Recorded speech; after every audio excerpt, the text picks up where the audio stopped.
Do you ever wonder what happened to your friends from high school? I mean, you were so close. You laughed together, you cried together, you shared some of the best years of your lives together. And yet, somehow through life, you just lost touch.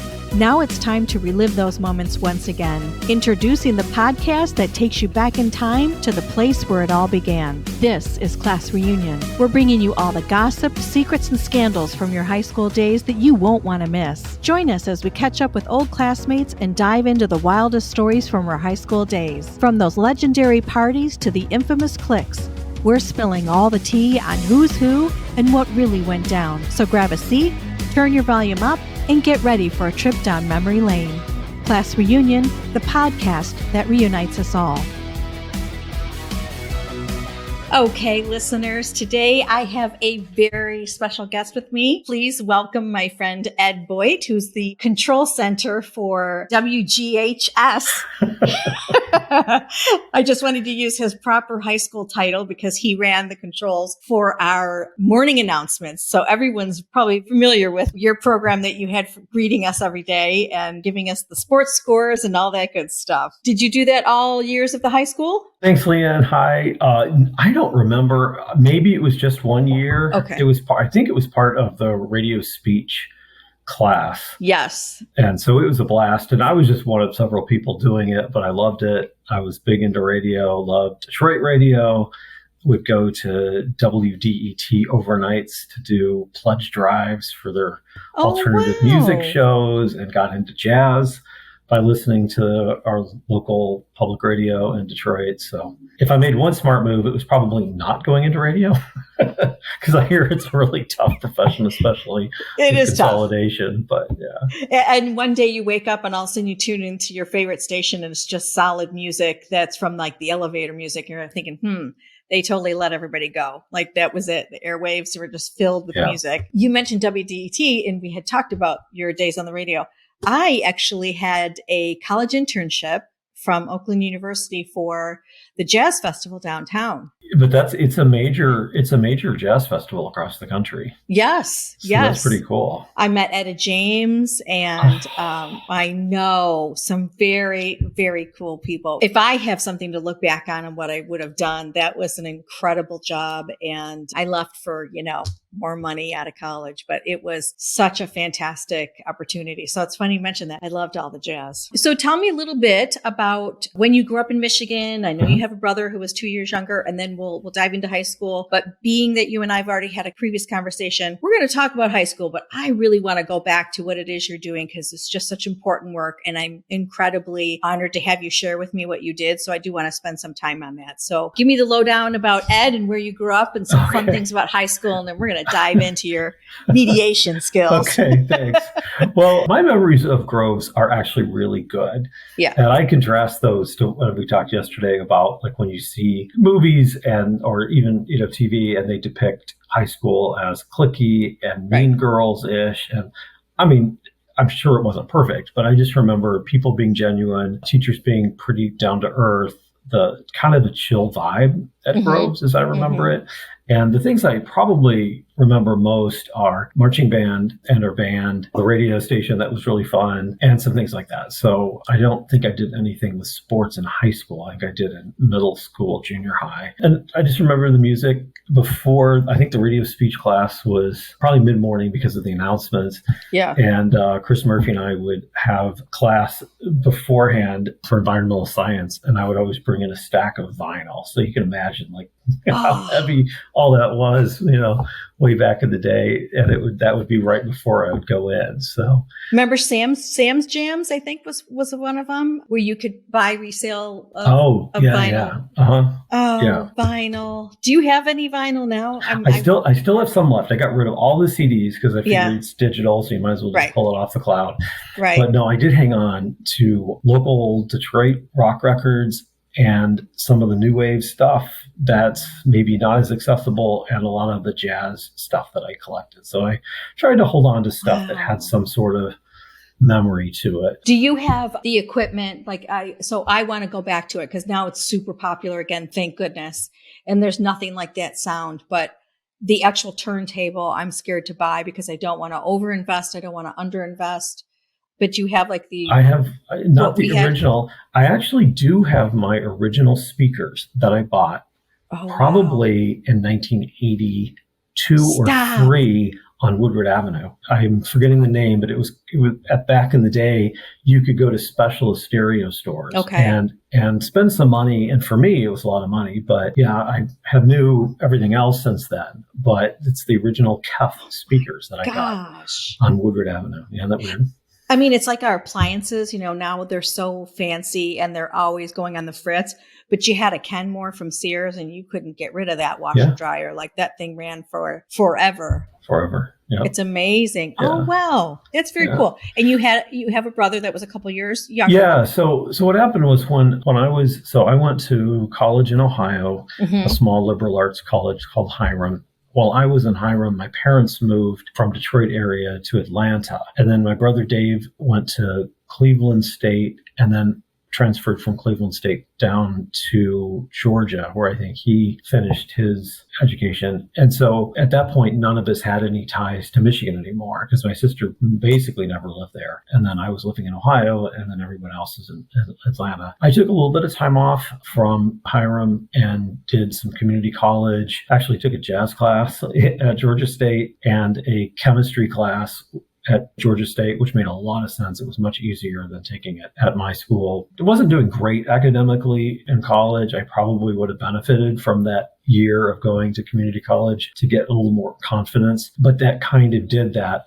It was just later, like between junior and senior year, I believe, is when I went. But it also exposed me to a different city. Atlanta is pretty cool, different climate, different culturally. And then I worked at a restaurant, and that sort of became my first career, was restaurant management after college. And then I also came out in college and then was able to kind of, experience gay Atlanta, which was pretty amazing scene down there. And it was also the height of the AIDS epidemic. So like right when we graduated. So kind of all that was happening all at once. It felt like a whole lot happening 2 or 3 year period. And I thought it was interesting because everyone does have their own journey. And you did not know at the time in high school your sexual preference. And so it wasn't something that was ever part of your landscape at the time. And it was something you discovered later in college.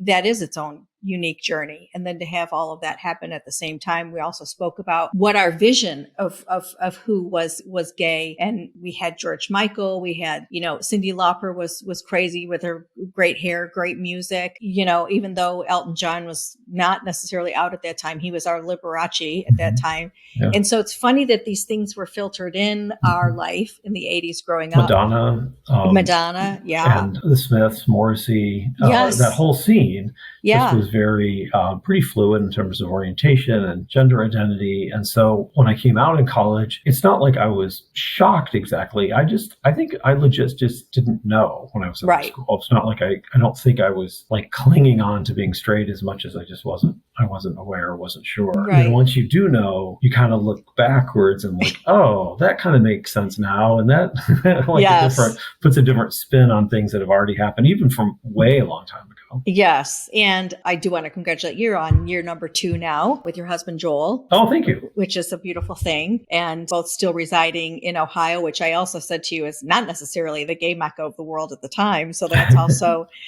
great how that has changed too. And, and not that your family was strict on religion in terms of those beliefs, but you had faith as part of your base that you were raised in your family. So who's to say subconsciously or whatever it was, it just wasn't something that was ever talked about. We talked about me being Catholic. I mean, my goodness. So I'm glad that it turned out to where it didn't change your thoughts on your own personal faith and that your family is great and supportive behind you. And so I'm loving all that. Thank you. And certainly since then, things have gotten much better in our country, certainly in terms of legal rights for marriage equality. Yes. But I really do feel for the people, trans folk and kids and other people that are living in the Texas, Florida, Tennessee, all these states that are putting in really pretty draconian anti-LGBT and especially anti-trans bills. Mm-hmm. And so when I came out, I think it was a little more just not as talked about. And while we didn't have rights, to me, it didn't feel as politically charged of an issue, with the exception of the AIDS crisis. And so there was a lot of stuff going on around that. Which you got involved in, correct? So, yeah. So a friend from college ended up going to Union Theological Seminary in New York. And so I visited him in early December, I believe, of 89. And I was talking to friends of his, and there were a bunch of them that were going down to a protest the next morning. So I walked with them the night before in Manhattan, and then we went to the protest the next day. And it was actually, you can Google it right now, and the front page of the New York Times was that particular ACT UP demonstration at St. Patrick's Cathedral. It was against Cardinal O'Connor, and it was a co-protest of WAM, Women's Action Mobilization, I believe it was called. Basically a pro-choice, pro-abortion rights group, along with ACT UP, AIDS Coalition to Unleash Power. And it was against the churches basically condemning the use of condoms in places like Africa that had high rates of HIV transmission. And so not only were they homophobic, but they were blocking communities from getting access to condoms through the power that they had in, as I recall, especially in Africa. And it could have just saved thousands of lives. And so, I'm an example of a survivor from that time that did not get sick, but there were lots of people that did not make it. Right. And so these messages work. So you can imagine if the Catholic Church had come out against vaccines for COVID, what would have happened in our country and around the world. So anyways, there was we were outside protesting like most of us. There were some people that went inside the cathedral and broke the host. And it was a scandal. Like, it was probably ACT UP's most controversial, and just happened that I was at that one coincidentally. But then later, when I came back to Cleveland, I joined the Cleveland chapter, working on more local issues of policies that affect the Cleveland area. But, we also spoke about protests. So while you were involved, it was, aside from that host breaking incident, but we talked about that. Yes, there were still protests when we were younger, but they were kind of driven with an outcome in mind. Versus now it seems like it's just all everyone in the streets, and the more damage you can do, or the more people that block a road, you might have a mission that's serious behind the protest, but it gets lost because they're not working towards an outcome of what they want to get across, whether it's a bill or whether it's proper medication or anything like that. Yeah. So I think the urgency and the specificity, in a sense, of the AIDS crisis meant that, and the fact that people every week were meeting in New York at the Gay Men's Health Clinic crisis to figure out ways to stay alive. Right. And so they were, in particular, medications that were available, or testing that was or wasn't happening, or the policies that the CDC had in approving medications were some of the things, and just having public policy around it. Certainly funding was a big piece. Yeah. And big. so the protests that they had were very specific. And I really think that the term they used was actions. So it wasn't necessarily to protest. It was to say, we demand that this change happen, and to put pressure on it. And so a lot of information was also disseminated during these actions, and including back in the day, faxing people. And that would be like one form of action, is to flood a fax machine. Okay. But that would also contain a lot of information there. Right. And so if I have done just a little bit with Black Lives Matter, but I think if like an equivalent might be, rather than a general protest about a police abuse of power that ends up killing a Black person, that happens all the time, I think the equivalent now would be a protest over a city undecided about whether to implement certain policies that we know improve the lives of Black Americans. And so it would be something pending at city council that an action would be to make that happen. And so they were more targeted and specific, and looking at the steps needed to make change happen. And so whether it's training for police officers, or different procedures for stop and frisk, or pulling over drivers is a huge risk, things like that, there are best practices. Actually, we were talking with a colleague yesterday in the work that I do now, where there was a friend where they needed to have a safety check because she was not responsive during a phone call, and she has epilepsy. The only person in the city that she was living, the only entity that would do wellness checks, were the police. Well, that's not the best choice for wellness check. You would want Right. someone that's a medical person. If Right. someone's having a mental health crisis, you want a mental health. So one of the easy, low-hanging fruits in terms of making changes in terms of policing in our country is to allow 911 to dispatch to the type of social workers, mental health counselors, youth advocates, medical, or police that need to come. Instead, there are people without college degrees that are coming with weapons in an adversarial way to try to de-escalate something that might actually need a different type of response. And I think that's something that even the police unions are not necessarily opposed to. No, because it gives them back some of their personnel for emergencies, which is where I want to go with this conversation, because Ed, you're talking just like you did when we first connected. Your stories so tie into where you are today and why it's necessary. You shared with me your mediation career as of recent in the last 2 years. And I have been thinking about it since then, because I'm going to talk about it a little bit and then you'll correct me, but I'm so passionate about it. We've talked about some major issues, whether it's the trans community or police brutality, etc. You are taking all that compassion and empathy that you learned along the way and have formulated a job that is incredibly important for the homeless in our society right now. And we all know it's on the rise. It's hit everywhere. And it's not just Los Angeles, it's everywhere. And I found it just so timely that we connected, because it is a very tough subject. But you and what you're doing is very solution and outcome based. And I love it. And I just want to get behind what you're doing, because politically speaking, I always say that, if you lean too far to the left or the right, you can't stand up straight, right? You're going to fall over. And I feel like what you're doing is being that middle person and bringing communication from both sides to be able to execute a plan. I love that, because I think about it with friendships. I think about it with neighborhoods. I mean, HOAs should have a mediator that's right. There's so many aspects in our life that could use that form of communication, where you're just bridging the gap of both sides of thought. So can you share a little bit about how you got into the field that you're in now for the past couple of years? It's entrepreneurial. It's your business that you're doing. And I'm a huge fan, and I just want everybody to hear about it. So right after college, I managed a Chinese restaurant on the west side of Cleveland, really enjoyed it. But at the time, I was also volunteering at two different agencies, the LGBT Center in Cleveland, where I ended up doing work for people who had been attacked and victimized in Cleveland and doing crisis response for them. And then I also volunteered at a mediation center that was located on the near west side of Cleveland. And the mediation can cover, workplace disputes. It can cover legal kinds of things. We were a community agency mediating neighborhood disputes. We were founded as an alternative to the juvenile justice system. And so now the term is restorative justice. Mm-hmm. I don't even know that term was around, but that's really what we were doing. And so rather than kids getting hauled into juvie court for things, we would offer them and whoever else was involved a mediation as a way to resolve those issues.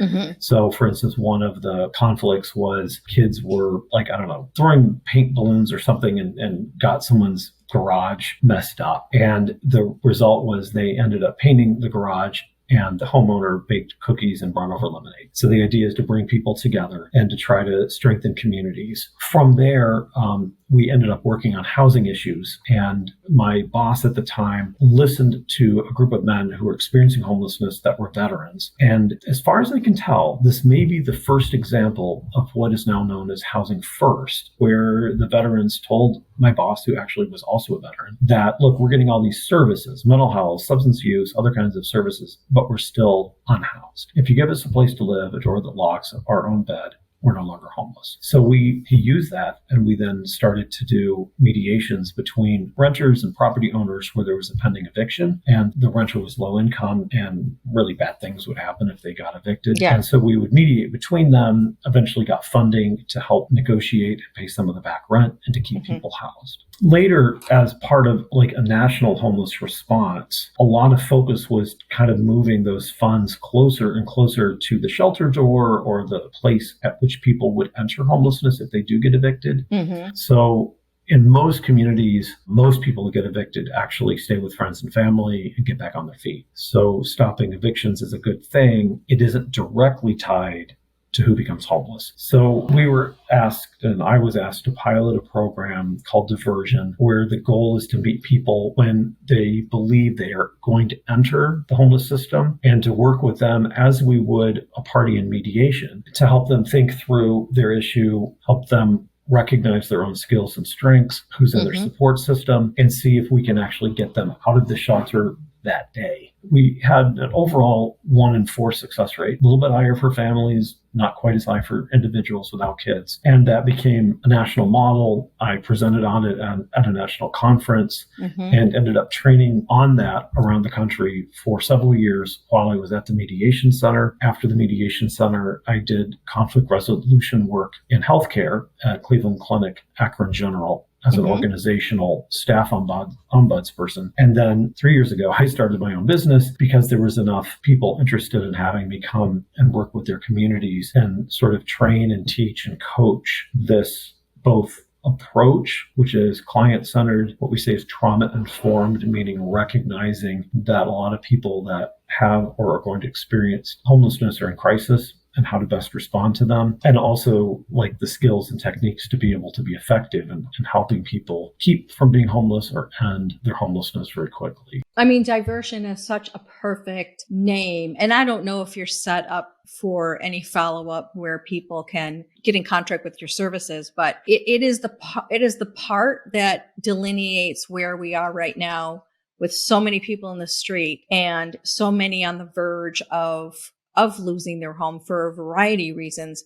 And there's this period of shame and not knowing what to do and where your resources are, that if you can divert that situation and allow them to find hope, because we talked about this too, there's so much trauma associated being homeless. So you might stick your nose up in the air, but those are human beings. And a lot of times why they don't come back from that is they're just living in that fear-based lifestyle, and it's just perpetuates year after year. And they think this is my end game. This is where I can, where I'm going to end up. And you have such a compassionate way to train your resources and your clients to be out there and in the community to get there first. And that's with anything, right? First, mental health, illness, whatever. If you can have some results in the beginning and not let it fester to where you're on the streets. I mean, I'm proud of the work that you're doing, and I just think it's so incredible. So that you were telling me that, and I was like, this is one of our number one problems right now in America.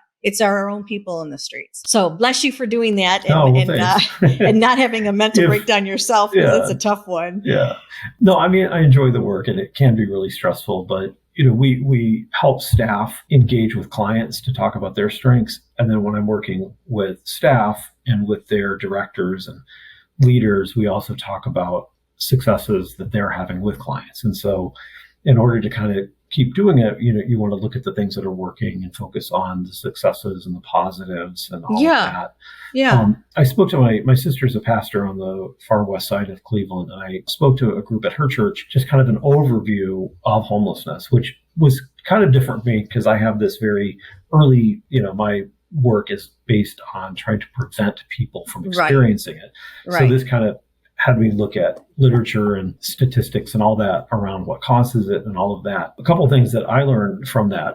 First of all, the rates of homelessness across the country vary widely. And my guess is Michigan and Ohio would be pretty similar. And statistically, they're also the same as Texas. And if you compare Ohio for sure and Texas compared to California, there is an 8 times greater incidence of homelessness in California, which is huge, right? And so there's a book that just came out in the last couple of years. So people are curious and would like to learn more about what is causing this increased rise in homelessness. It's by Greg Colburn, and it's called Homelessness is a Housing Problem. And he's a professor and works also with a statistician, I believe, from Seattle. And they really look at, are there differences in drug use between Ohio, Michigan, Texas, and California? Are there differences in laws? What are the things that are causing it? And the only thing that made the difference is housing costs. Okay. I think forever we knew like Manhattan and most of the boroughs in New York were really expensive, and San Francisco was. But the best way to guess where the most amount of people experiencing homelessness is in these really high cost, low vacancy areas. And part of what drives that is actually geography. So if you think, well, what is to the west of Los Angeles? It's the ocean. Right. What's to the east are mountain ranges. Right. And so a lot of California is not inhabitable. Now, there are political things, there are financial things that go into this, but a lot of the really high rates of homelessness in our country are in fact tied to lack of housing. We did not rebuild enough homes from the 2008 recession. Yep. So we see, unfortunately, homelessness everywhere. But the huge surge has been in these areas where the market is so tight that people can't find units, and that just drives the prices up. So I'll drop a couple things after, this is over for listeners to get the book and a little bit more about what you're doing with diversion, because I think it's important. So thank you for sharing that. Sure. Hey, sorry for the interruption. I've got some sweet news to share about Old Time Candy. They're all about bringing back the classic candies we grew up with and love. How, you ask? With the Decades box, of course. It's like taking a time machine back to your childhood, only sweeter. Personally, I've ordered from Old Time Candy to add some pizzazz to friends' milestone birthdays, and wow, was it a hit. Each box is jam-packed with goodies from the decade of your choice that will transport you back in time with a single bite. Plus, this family-owned business has been run by candy lovers for candy lovers since 2000. So if you're eager to relive the good old days, go ahead and check out Old Time Candy. You won't regret it. All right, now let's get back to the show. I do want to have a little bit of fun. So I do want to ask you if you had any kind of favorite candies growing up, because one of the things you're going to get at home are a treat of the 70s candies. Okay, so did fun. you ever go up, take your bike to the store or anything like that and get your 25-cent candy bar? Or? Well, I worked at a drugstore when I was in high school, Wesley Drugs. Oh, yeah. In Beverly Hills. Yeah. Yes. And, I thought it was called Band Drugs. Was it not? There's that maybe a different one. Yeah. Okay.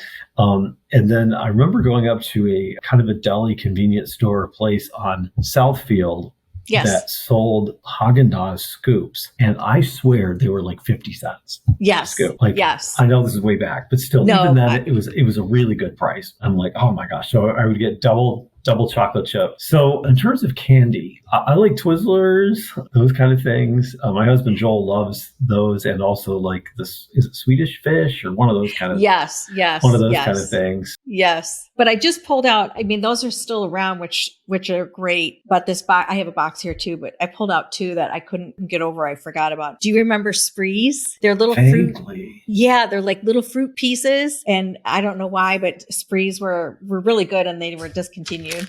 Okay. And then Warheads. Did you ever have any Warheads? This is vaguely familiar. Right? Yeah. It's like you forget until you see. So anyway, I hope you enjoy the box. Oh, thank you. Okay. It's going to be fun. It's going to be a fun trip down memory lane, and nothing's a quarter anymore. All right. And then just in closing, I want to do a couple remember when type of things. We'll just do kind of a quick speed round and pick real quickly. Okay. So how about Every Breath You Take by The Police or Don't Stop Believing by Journey? Which one would be your favorite? I would say definitely at the time, it would be Every Breath You Take. Yes. I associate the other ones with The Sopranos long after we graduated. Oh, yeah, that's good too. Yeah. Yes. And I saw them on that tour in Detroit, and Joan Jett opened on that tour. Yeah, it was amazing. Very cool. On the Police tour, yeah. We talked about Cyndi Lauper. So what about Girls Just Want to Have Fun by Cyndi Lauper or Eye of the Tiger by Survivor? Girls, hands down, Girls Just Want to Have Fun. Yeah. Cyndi Lauper's and she's still amazing. So amazing now. Amazing. Yeah. I don't know what TV show, so I'm just going to try this and see which one might hit. The Cosby Show versus Cheers. Which one? Neither. I don't even know if they were on. I thought that was a little bit later. I would say Hill Street Blues. Oh, very good. Yeah, I love that. Knight Rider or The Golden Girls? I discovered The Golden Girls much later. All my gay friends are like, you don't know The Golden Girls? I'm like, I don't dislike them. I just never watched it. I started to watch it, and it's phenomenal. So it's phenomenal. It's so good. And really that show, and looking back, even like the Waltons, there's some great topics that they touched upon. Comedy is a joy if you can weave in topics that might be a little bit, taboo, but they did such a really good job. So I love Growing Pains too. And then how about French fries or hamburger?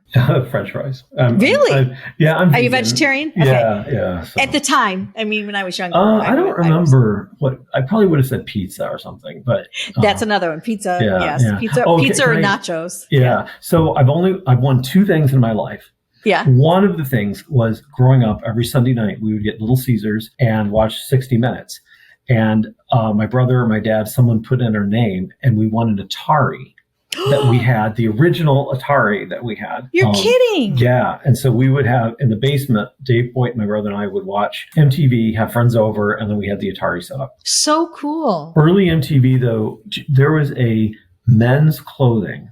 Mm-hmm. It was primarily on cable, and he would try to sell you to come in, and he would say, so our prices are good to save you more beer money. And that was his sign off. And so that was our catchphrase in high school.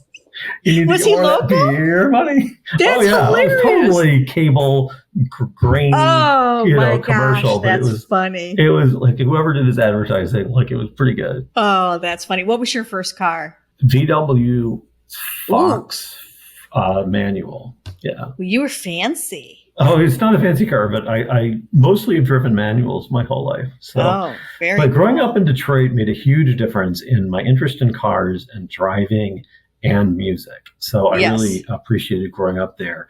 Living in Cleveland, I sort of don't think Cleveland has as much of a clear, like Detroit, what it's known for. Well, that was their footprint. That was, exactly. They were founded on Motown and cars, Have you been back? Yeah, we went back a year ago. I love seeing concerts in Detroit. Okay. It's a great place to go just to see shows.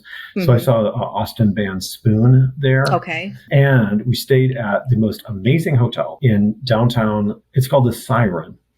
It's a small boutique hotel. Once we found it, we were looking for places to hang out. And the best cocktail bar in Detroit was said to be right near there. When we walked into the lobby, we realized it was in the lobby of a hotel. Oh. And you'll like this. The name of the bar is the Candy Bar. Located in the Siren. And you have to have reservations. It is very small. It's packed. And it's nothing like that in Cleveland. You feel like you're in Manhattan. Like an old time. It's so cool. So then, just in closing, I want to talk about my little final segment called Dr. Pepper, The Sweeter Life, because I try to play off of my name. So where do you see yourself? We've talked about this. You could do this job the rest of your life, but what are your aspirations for retirement or just life beyond all of this with you and your husband, Joel? Yeah, so Joel's a little bit younger, so we're hoping to have him retire a little bit early, and then the kind of work I'm doing, hopefully I'll be able to kind of tamp down the number of contracts that I have. Okay. So I could continue to work a little bit longer. He could retire a little bit earlier, and that would work out. There's a historic section of Cleveland. Actually, it's in Cleveland Heights in East Cleveland that we're moving to. Actually, we should be closing in June. And these were 81 homes that were built by Nelson Rockefeller. East Cleveland is the second poorest city in all of Ohio. And so not everyone wants to live there. But this neighborhood is beautiful. These are houses built. Ours is built in 1929. They were built by an architect that he knew from Manhattan that was designing apartments in New York. So some of the things that you see inside the homes are very user friendly. We're going to have a first floor laundry that was designed that way in 1929, which I don't know many homes that had that kind of thing. Yeah. So, so that's kind of our big move coming up. That's beautiful. Yeah. Thanks. So it has like extra, like I've never lived in a place with like 3 bathrooms before. All that. Yeah. And so it'll be kind of fun. So friends from Detroit, we will have a place for you to stay. I was going to say, now that we're reconnected, that sounds absolutely. like a really cool place to visit. Yeah. That's beautiful. Good for you. That sounds terrific. So I can't wait to see it. I need to let you get back to work here, but I cannot thank you enough. Not only has today been fun, but just reconnecting with you yesterday, some of those conversations I just want to bottle up and hold dear to my heart because it was really, really enjoyable to to speak with you even before today. So I know the listeners gained a lot of insight like I did and what work you're doing. And I can't wait to just continue to talk about it every once in a while. Update me so I can shout it out to the universe, because I think it's so important in what you're doing. So thank you so much. And I'm so glad to have you on. Leanne, thank you. I really enjoyed it. You're such a great interviewer and listener, and it just made it really fun. Aw, thank you. Thank you. Well, we will keep in touch for sure. So thank you so much. All right, friends, that's it for this episode of Class Reunion Podcast. Thank you so much for listening. And if you enjoyed this episode, please subscribe to the show, write us a review, and share this podcast with a friend. Until next time.